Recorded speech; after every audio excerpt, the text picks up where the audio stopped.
Hi, hi. Good evening. Happy weekend. Happy Friday. Um, we will take our Bible reading from where we stopped the last time. That is, today we'll be doing Genesis chapter 12 from verse 1 to 20. Though I will have to be in town shortly. This evening I will have to be in town, so um, I'll just try and be fast with today's session. Genesis chapter 12, verse 1.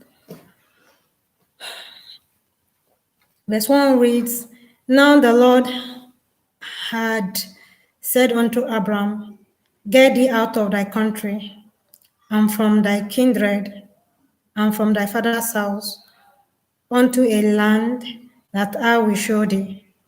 So God is giving Abram an instruction now to leave his father's house to a place he will show to Abram. Verse 2 says, And I will make of thee a great nation, and I will bless thee, and make thy name great, and thou shalt be a blessing. Verse 3, And I will bless thee, and I will bless them that bless thee, and curse him that curseth thee, and in thee shall all families of the earth be blessed. Verse 4, So Abram departed as the Lord had spoken unto him, and Lot went with him. And Abram was 75 years old when he departed out of Haran. From here, we can see that Abraham, obeyed God's instruction, just the way God told him. God told him to leave his father's house. And there are so many of us that maybe, until we leave one place,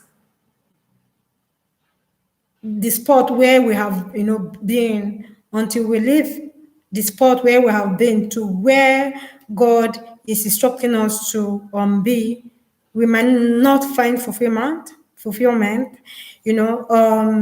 and most of the time as well, we need to learn how to hear from God, because in the journey of life, it is important and necessary that we always hear from God, because He is our creator, and definitely He knows, just like we all know that God is the Alpha and Omega.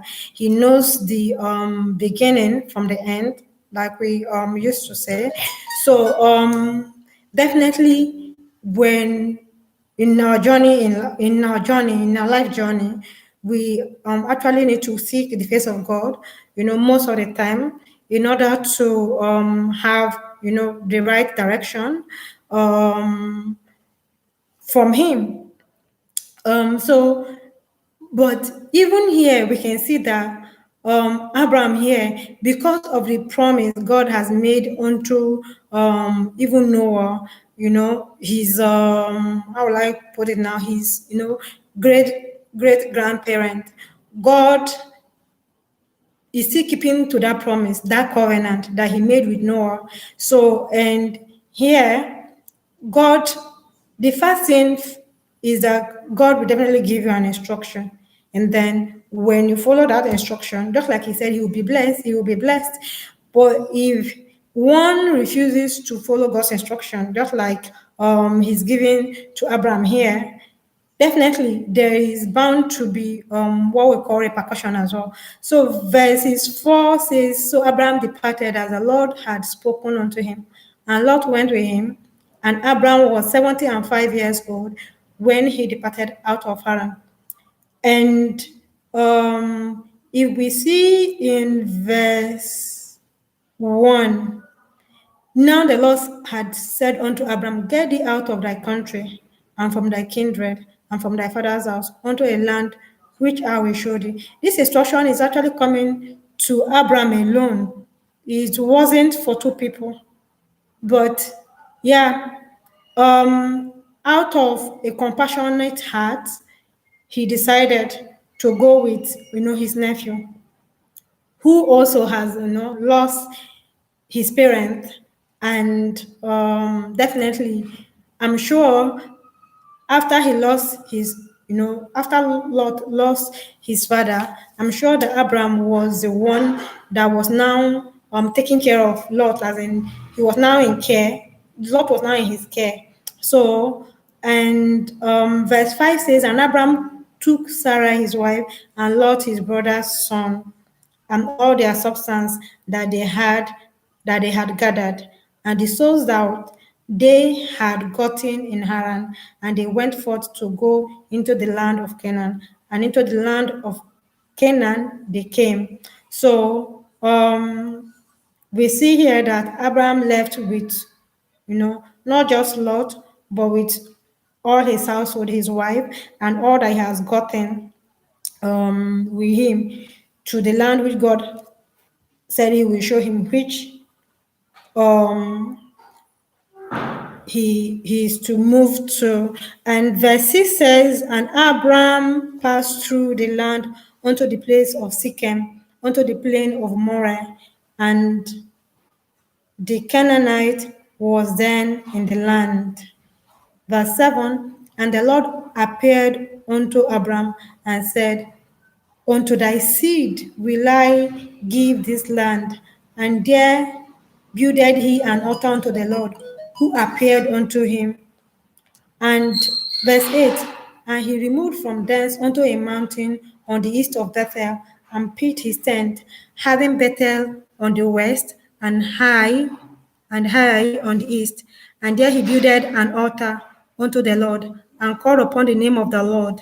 Verses 9, and Abram journeyed, going on still toward the south.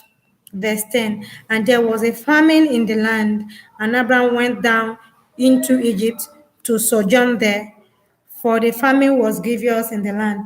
Verse 11, and it came to pass, when he was come near to enter into Egypt, that he said unto Sarai his wife, behold, I know that thou art a fair woman to look upon, as in the wife was a beautiful woman. And verse 12 says, therefore it shall come to pass, when the Egyptians shall see thee, that they shall say, this is his wife, and they will kill me, but they will save thee alive. This is the trouble, having, somebody as in a beautiful wife. So it has now become a problem to have somebody as in a wife that is beautiful. So for the fear of his life, we will see what he will say in chapter 13 now, so that he won't be killed, when he gets into Egypt. And they have to, move to Egypt in order to be able to source for their sustenance. So verse 13 says, say, I pray thee. So Abraham is now talking to his wife now, Sarai. Say, I pray thee, thou art my sister, that it may be well with me for thy sake, and my soul shall live because of thee. So I think here is actually, also buttressing the fact that for people that are married, like your wife is like a gateway to your life. Like your wife has the key to your life. So definitely, I will say it here that if Abraham has not been good to his wife, it will just be like, oh, yeah, this is a good opportunity for me to give him away. So, oh yeah, you people, Egyptians, oh yeah, it is time. As in, she might have gone against what Abraham is saying here in order to sell out Abraham. But I believe that Abraham has been good to his wife even before now. So even when Abraham told his wife that, he should say this, just like, at the end of the day, she said what Abraham asked her to say in order to save her husband, from being killed, and then she being taken over as their own possession, as in to be a wife unto Pharaoh. So yeah, that happened. And then we can also see the unity of husband and wife here. Like,